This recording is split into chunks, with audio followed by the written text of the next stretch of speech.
back 5 to Bristol on TNT. Kevin Harvick, the race leader, over Dale Earnhardt Jr., Kenny Wallace, David Green, and Jamie McMurray.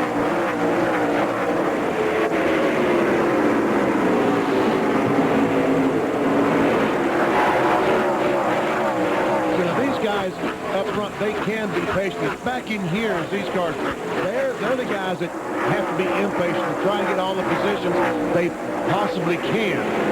David Strimmy, Casey Kane. Those guys are running back in 8th and 9th, although they're still okay. If those guys back about 20th, they got to go. Updates while we watch this racing for position. Marty's report on Greg Biffle. It was trying to happen when the crash occurred. Biffle's car's been repaired. He's back on track. Biffle 22 laps down in 39th place. Remember, Biffle running all the Busch Series races this year. He's 4th in the championship. There is Biffle. Not going to handle very well. No, he's kind of minus some aero pieces like front fenders. He is not going to have a fun rest of the evening.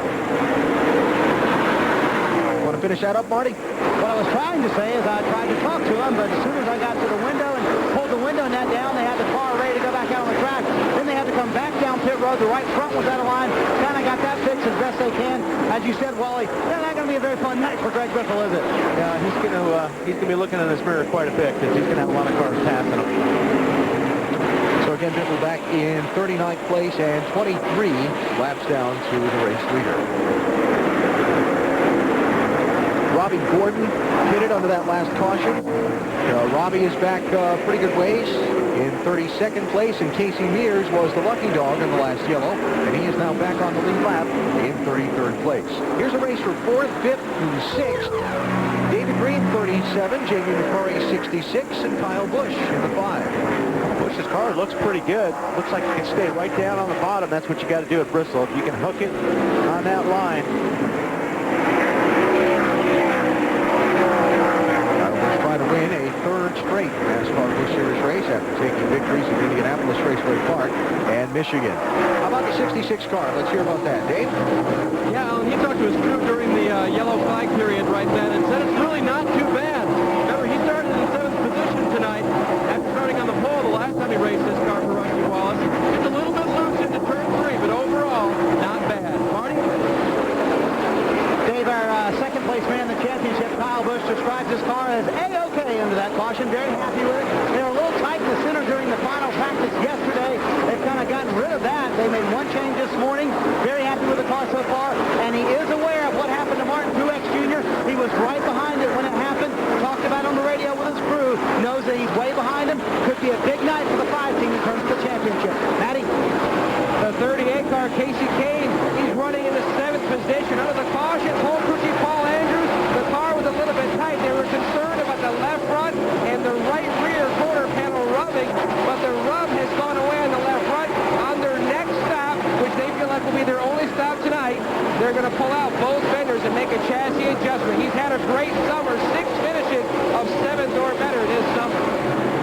Yeah, they finally wore all the rubber off that left front tire, so that's when it stopped rubbing. I'm sure that'd be comforting to her. Man, these guys are going at it. Yeah. They're in traffic, and they're nose to tail for position. And this is where you start losing. If you're going to lose your patience, PP, this is right now where you start losing your patience. There's 5 car of Busch. I think Kyle thinks he's got a better car than Jamie. And it's hard to stay on a guy if you think you're better through. It looks like he's better through the center. Well, see, he acts that way because he's taking a very aggressive stance, pulling up right behind the 66 car, trying to let him know, hey, man, I'm faster. Cut me some slack. Where the 25 car, he's very passive with his movement on these cars in front of him. It's like, okay, guys, you figure it out, and then I'll try to go with you. But Mike, it's also Mike's first race in this car, so he doesn't want to make a great big mistake. He's driving the car great, and he's got to be, and he is using patience. Mike's first race this year. Well, there you have practiced and qualified Biffle's car a couple times, but Dave, he's doing a solid job in that 25. Talking about Mike McLaughlin. Crew Chief Harold Hawley told me today that he knocked the rust off pretty well. The big change came on Wednesday. Wednesday morning, Jeff Green was the driver. They put Jeff Green's seat in the car, adjusted the car for Jeff Green. By 1 o'clock Wednesday afternoon, Mike McLaughlin was dropping his lunch plans and going to the shop to be fitted in this car. It's the same seat, but the cockpit has been adjusted for Mike. And trouble in turn 2. That is J.J. Yeley in the Joe Gibbs 18. who got a little help around the corner, a little bit farther than he needed to turn. And the caution flag is out at lap 73. Oh, Kevin, your arm's going to be tired by the end of the night, but you know that going into Bristol. That's exactly what I was thinking. He's going to be worn out. Check it out. Casey Atwood. Yep. Gets on the inside of, hits the 18, and around he goes, and he gets run in from behind by Stanton Barrett in the 91 car. They all got away fairly clean with that one. Okay, they're going to pit now, you think, fellas? What do you think? 176 to go. That's right, this 250, isn't it? Yeah. That's right. Yeah, it's a little bit early. Well, as we say that, here comes the leader across the commitment line.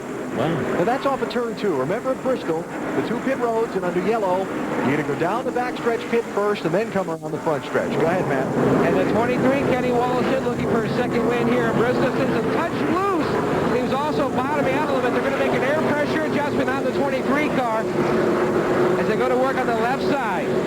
The 37 also in, making a chassis adjustment. He's down and away. A long stop here on the 23. Looks like it's a little hot, Matt. And they pull some tape off that grill, trying to get a little bit more air in to cool it down. Dave? Leader Kevin Harvick is in. The car is just a little bit loose in the middle of the corner. Doesn't want any changes to it right now. Perhaps a slight air pressure adjustment. 4-tire change for Kevin Harvick. Earnhardt Jr., Jamie McMurray also in. Boy, these pits are tight. Go ahead, Marty. Dale Earnhardt Jr., the second-place man. His car was tight. He said, I've got a very bad push. His crew will win the race off pit road. They tried to loosen the car up by taking a pound out of the right front tire. He said, I have a bad push. I can stay out if you want me to. Steve Rondeau, the crew chief, said, nope, let's bring it in this time. McMurray had a long stop. I don't know if they made a bunch of changes. I'm sure Dave will let us know, but he was in there for 20 seconds. So caution is out for the 4th time. The Boot City 250. Bit of a mess off of turn number 2 that everybody got away pretty well from.